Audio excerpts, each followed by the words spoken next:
Шляхецкая культура таксама з'яўляецца традыцыяй. Ці вы чулі апошнія паўгады была папулярная такая песенька, сам напець не магу, не умею. Танцювала рыба з раком, рыба з раком. А ведаеце, што яна па мелодыі абсалютна ідэнтычная песні 16 стагоддзя жаўнерскай «Ідзе жоўніш борым лясам». То бок гэта песня, якая была распаўсюджана па ўсёй Рэчы Паспалітай абойга народу. Спачатку яе спявалі жаўнеры з сялянаў, пазней яе ўжо ў 17 стагоддзі пачала спяваць шляхта, ідучы на вайну.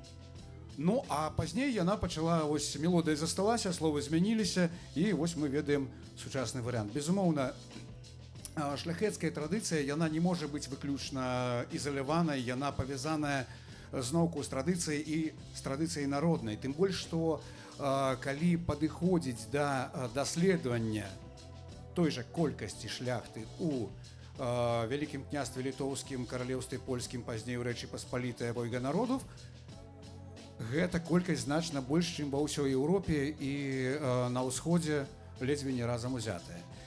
А гэта значыць тое, што магнатаў-то ў нас было усяго трошачку.